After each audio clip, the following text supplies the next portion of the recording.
Welcome to Movie Story Short, your go-to channel for film summaries in just a few minutes. Today, we'll dive into the chilling and suspenseful horror movie Sinister.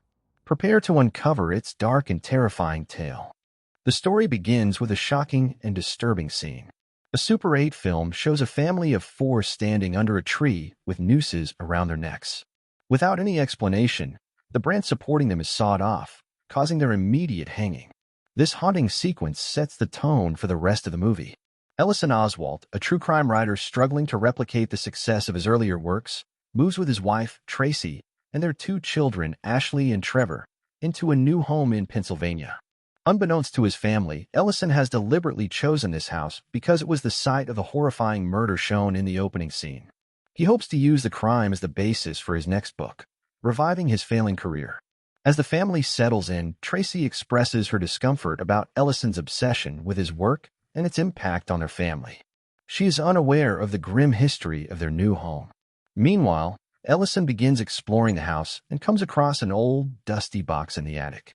Inside, he discovers a projector and several reels of Super 8 footage labeled innocuously: Pool Party 66, Barbecue 79, Lawn Work 86, Sleepy Time 98, and Family Hanging Out 11. Curious, Ellison sets up the projector in his office and begins watching the films. To his horror, each reel depicts a family being gruesomely murdered in different ways. For example, Pool Party 66 shows a family tied to lawn chairs and drowned in a pool, while Barbecue 79 features a family locked in a car set on fire. The most recent film, Family Hanging Out 11, depicts the hanging of the family who previously lived in the Oswalt's new home. As Ellison watches the films, he notices a shadowy figure with a demonic face appearing in each one. His research reveals this entity is known as Bughuul, a pagan deity said to consume the souls of children. Bughuul uses the films to lure children into his realm, corrupting them and leading them to murder their families. Strange events begin to unfold in the house. Trevor suffers from severe night terrors, often waking up screaming and contorting in fear. Ashley, a talented artist, starts painting disturbing images, including one of the murdered family and a mysterious figure she calls Mr. Boogie, Bughuul's alias. Ellison contacts a local deputy who is eager to assist the famous writer in exchange for a mention in his upcoming book. The deputy helps Ellison connect the dots between the murders. Each family lived in the house where the previous family was killed, creating a chain of interconnected crime scenes. The deputy also uncovers an unsettling pattern. In each case, one child from the family disappeared after the murders. One night, Ellison hears noises coming from the attic.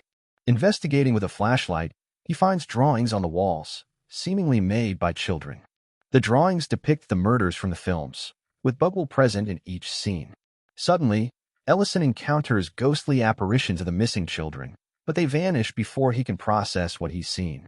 Desperate for answers, Ellison reaches out to Professor Jonas, an expert on occult symbols. Jonas explains that Bughuul's presence in the films acts as a portal, allowing him to cross into the human world. He further warns that Bughuul's influence spreads through these recordings, putting Ellison's family in grave danger. Despite Tracy's increasing frustration with Ellison's secrecy, he continues watching the films, piecing together the connections between the murders. He discovers that the missing children were the ones filming the killings under Bughuul's influence. The realization leaves Ellison horrified and conflicted. As the supernatural occurrences escalate, Ellison decides to abandon the project and move his family out of the house. They return to their previous home, hoping to escape the nightmare. However, upon unpacking, Ellison finds the box of Super 8 films and projector in the attic, despite having left it behind. Determined to destroy the tapes, Ellison burns them in the backyard. But it is too late. The deputy calls to inform him of one final discovery. The chain of murders follows a pattern. Each family moves out of the house, only to be killed in their new home. Ellison realizes too late that by moving, he has unknowingly set the stage for his family to become the next victims. Ellison discovers an additional film reel labeled Extended Cut Endings. Watching it reveals the missing children, including his daughter Ashley, committing the murders. Ashley appears, drugging Ellison and Tracy before murdering them with an axe. She then paints the walls with their blood and films the scene under Bughuul's guidance. In the film's chilling conclusion, Ashley becomes part of Bughuul's ghostly collection, joining the other children in his realm. The projector and tapes are shown in the attic once again, waiting for the next unsuspecting family. And here we end the movie. Don't forget to subscribe to the channel and like the video. Thank you for watching Movie Story Short.